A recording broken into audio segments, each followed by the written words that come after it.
Hey everybody, it's Tina Hurley with Less Leg, More Heart. We stopped by the booth at Össur, and they're the biggest and brightest and boldest booth in this area, and there's tons of wonderful people, and they have amazing looking products lined up. And so I really wanted to bring them to you guys to tell us about the K levels and the different feet and legs on the market that they provide, so that you can ask us questions and we can get in touch with them, so that maybe if you're in the market for a new leg, or maybe you're curious about it, now you don't need to be. So who do we have here today? My name is Brett Weber. I'm a product marketing manager for the team. My name is John Thompson. I am a below knee amputee, and I'm here to support and answer questions as much as possible. Yeah, so excited. So I think the first thing we should start with is the whole K-level thing, right? Like, a lot of people have no idea, what foot. Literally a true story. I went and asked a guy out front in front of the registration. I said, oh, what foot do you have? And he's like, oh, a metal one? And though that might seem like a reasonable response for somebody that's able-bodied, that's a really big concern for people that are in the amputee community, because that means you have no idea the make and the model of the technology that you're using, and your entire functionality is based on the technology and the way that your system is built. So there's a big need for this information, and I think the first starting point for people to be able to advocate for themselves is to know what this K-level thing is. So I would love for you to just touch briefly about what that means, and kind of what, on the user side, on the technology side, how that varies their options. Yeah, absolutely. So we have, for our prosthetic feet, we have K2 through K4.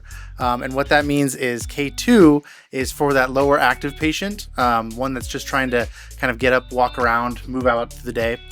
So this would be our balance foot S with torsion. We also have a balance foot S without torsion. And the torsion just gives it a little more ankle movement. But the balance foot S has foam behind it, and it's kind of made of the fiberglass material. And so the thing you meant with ankle motion, for those that are just sort of learning, is this carbon fiber split in the center? Yeah, that allows for the inversion and eversion? Exactly, as well as the torsion ball. The torsion ball allows for flexion, not flexion, but more rotation side to side. Okay, so you've got this here, and then you've got sort of this here. Yes, okay, so absolutely. you got like a talus. Exactly. Okay, yeah, cool. Just to kind of give you that overall movement. And what was this name again? That's the balance foot S. Balance foot S for K2. And K2. And K2 is defined by what? K2 is pretty much if you want to get up and walk around, but that's pretty much it. So Okay. you're kind of limited throughout the day. Got it. But you're not going to be playing any sports or moving around very actively. Not a tremendously active person, someone walking, puttering through their house during the day, maybe, or to their car and back kind of deal. Yeah. Okay, cool. Exactly. So the comfort level is there, and that's with the heel design as well. Yeah, I love that. And then into our K3 products here, this is our Prolex line. We have several different feet, all for different uses. And I see those components which are similar across. Exactly, yeah, the different torsion balls. Torsion balls. So they could be added as well. But we have, so here's our Prolex pivot, our XC torsion, our LP torsion, and our LP align. There's also other feet we have, we just didn't bring them. But each one does something specific. So for example, our LP torsion, this changes ankle height. So by pressing those buttons, you can change the way it's articulated up top. So you can wear different heels, you can wear different shoes with them. So this is a height or heel adjustment. So what is the variance in terms of the degree or the inches? I think it's 15 degrees. So it can go from How many inches would that be, like, for someone that wants a heel? And you don't have to, like, just ish. Because I know most go to like max 2, which I was going to say it's like 2. Yeah, That's which what isn't I a ton, but it's enough to like get you. It's enough to change your foot. Basically, you can go from flat foot to a 2-inch heel. But ideally, you don't have to get set up any longer for a specific shoe. So you can actually change shoes and go from a sandal to a 2-inch heel. Nice. I know I have so many like cork wedge pieces from when I was a brand new amputee 8 years ago. And, you know, for those that aren't aware, like, you know, when you get fitted for your prosthetic and you're walking and they're checking your gait, you know, say the foot is like this, it might be great, but if you put a tiny, even just like a 5/8 of an inch heel underneath it, it tips you forward, and because you've got a fixed ankle, now your shin is here, and to offset that, your knee has to bend and your hip has to jut out, so you end up walking kind of funny, and it puts a lot of pressure on different spots inside your residual limb that can lead to skin breakdown and discomfort. And so us older amputees will I've even taken brochures and pieces of cardboard, and you just shove stuff under the toe when that happens to offset that heel incline, but now you have an issue with the height in the, inside the toe box. That's the limitation. I mean, man, you can MacGyver as much as you want, but it really gets uncomfortable. So this is great. What are the disadvantages? Like I'm feeling this, it feels a little bit more heavy than the other foot. It's a little heavier. Not heavy though, just a little heavier. As well as kind of using it for athletics. If you're doing anything, kind of if you want to run with it, you can't really do that. The return is not as great so as the C shape. Exactly. Okay, cool. And this one was called? The Prolex LP Align. Okay, got it. Prolex LP Align. Awesome. And then getting into the kind of the K4 space, we have our Flex Run, which is right here. So this is designed specifically for running, higher active movement, and all that. So this is a K4. K4. This is a running blade. And for users that would wear this, you would be fitted, it's taller than your other leg. Yes, and this one comes with a knee. Comes with a knee. Mm-hmm. What were you going to say? That is a running knee specific on that foot as well. Yeah. And so for those that are naive to this, would that mean that the knee is straight during running? Yeah, exactly. It's kind of bent forward, but that's how it bends. So it'll hinge. Mm-hmm. Yes. Hinges. It's not. You're not running with a straight leg. With this, you're actually running with a hinge. So as you come through your gait, it will bend naturally, and you kicks forward. Swing through. Okay. And so is this does this come off? Is it interchangeable, or is that just one piece? Yeah, no, absolutely. It's interchangeable, so it'll pop up the top, so you can pull that yellow tab, and you can switch it out if it ever runs dry. So this is cool because it's got all of that grip to it. Exactly. Okay. So, yeah. Awesome. And some people have asked too, in terms of like the alignment's important, right? So you have the technology, then you've got the socket build, then you have the way that they put it all together so that it makes it sort of flow. So where is the strike? Where should the ground be with respect to the curve upon striking? And I know this is less of the technology and more of the user side, but like ish, like is it sort of here-ish? Is it here-ish? Yeah. So it's very patient specific on the alignment, and it also will depend on what kind of running you're actually doing. If you're doing a sprint, you're going to align it up more on a toe edge, so you get more of a spring off. If you're doing more of a jog, you're coming back to the mid-level. Okay. So, and everybody's alignment is going to be different, especially on a run. So a lot of the challenge in fitting these is the actual height of the leg, because how much that foot compresses has to be taken into account with how high you want that alignment to be set up. Right. So again, this is very specific, and if you're utilizing this kind of foot, we do recommend going to a prosthetist who has experience with runners. Sure. Yeah, it makes total sense. Seems like a lot of areas to get yourself in trouble if you're trying to do it at home by yourself. Yeah. Exactly. Yeah. Okay. Awesome. And so there's a number of different K4 legs out there as well. Okay. So we have different ones designed for sprinting, for high jump, different angles. Yeah, I mean, man, we've seen a lot of it in the Olympics this week. Exactly. Right? Yes, absolutely. Yeah. Yeah, they'll be Ossur's there. been all over that ground. Ossur athletes, absolutely. Yeah. So that's kind of Awesome. the differences between all. Okay, very good. So K1, no feet. Yeah. Okay. These are more of sort of like the active. Getting active, getting them up to speed, letting them walk around the house, throughout all the way to running a marathon. That seems pretty diverse in terms of offerings. Absolutely. Awesome. And then what do we got here? So here are two of our knees. So we have our microprocessor knee, the Rio XC, and as well as our power bionic knee, the power knee. And just kind of the differences between them. That obviously has power to it. So it'll swing naturally. At the knee, for those that aren't aware. Yeah. So, yeah. And so people also don't know, and I know that we're in this, so I have to always think back to like what's the most basic forms of questions. That these are computers, and they need to be charged. Yes. And so this thing plugs in and charges, and then it's through the connection to this software that the gait is set for people. Exactly. I mean, I might not be speaking exactly right. So do you have any pieces No, to absolutely. add? Yeah, there's a number of different tests you have to run prior to getting through everything. You kind of have to go through a number of steps in terms of walking upstairs, and in terms of walking downstairs. So all of those things you go through with your prosthetist.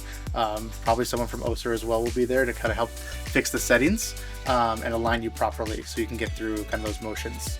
I have a weird question, and I didn't prepare them for this, so I wonder how they're going to answer. But do the leg weights correlate to residual limb, like native residual limb weights? Like for mine, for instance, when they took it off, I asked them to weigh it, and it was 3.5 pounds, like dry, like later, way later, right? And so my foot itself, my system, is about 5.5, 6 pounds, and so kind of comparable in terms of like. But I didn't know if you guys knew or you had any personal opinion. I don't have an opinion. I wish I had mine weighed. Yeah. I have no idea. I got a call from the morgue. This is a true story. I wrote on my operative form, do not discard a specimen until it is weighed and person contacted. So 30 days later, it was like the end of their period where they have to discard stuff. I'm at a cafe. I had totally forgotten about that. And I got a call from the guy in the lab, and he was like, worked here 25 years, never gotten a phone call like this. You want the weight of your foot before you throw it away? And I'm like, I do. And he goes, well, now it's dry, but it's about 3.5 pounds, add a lot of some blood and stuff, maybe like 4 or 5 pounds. And I'm like, okay, that's good. And I go, but I want to get it cremated. And he said, it's an odd request. In the state of Connecticut, you have to pay $1,000 just to have a guy come out from the funeral home, and you're going to get about a pinky worth ash. Anyway, long story to say. So you have it on necklace as well. You know, I never ended up doing it.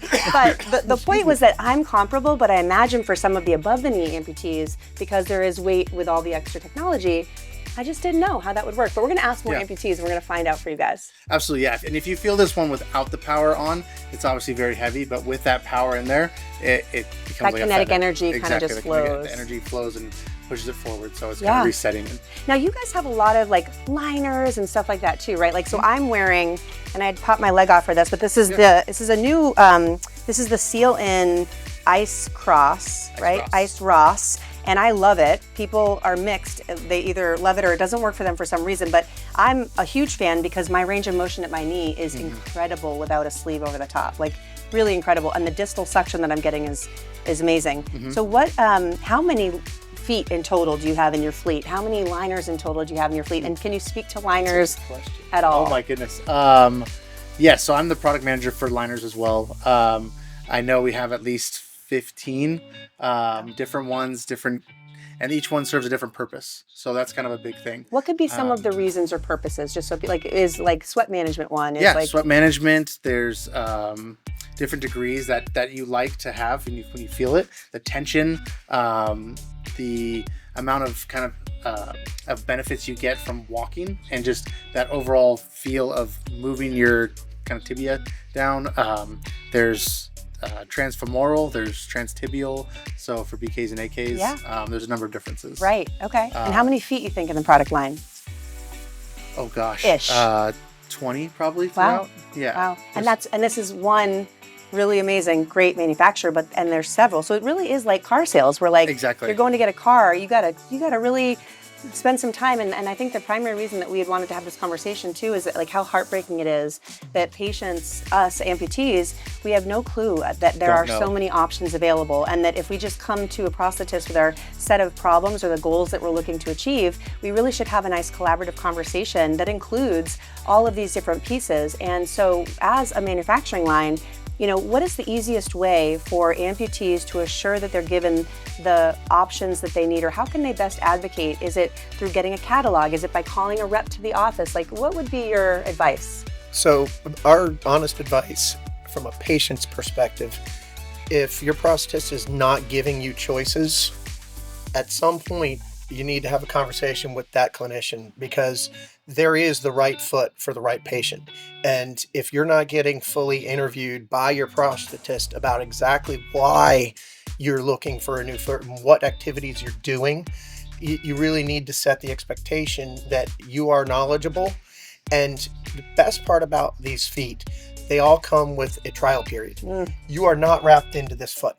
If you don't find that it is the right thing for you, you have between 30 and 60 days to make that decision to where they can swap it out for a different foot. Do you know we've helped more than 350 amputees, and I would venture to guess less than 2% have ever been told or utilized a trial period, because they're not made to feel, and this is a separate conversation, like that option serves them, and they're unaware that until they've signed for delivery, they're welcome to be a user that has those options. So that's a good point. I know a lot of clinicians are going to need you to sign for delivery to take it out of the office.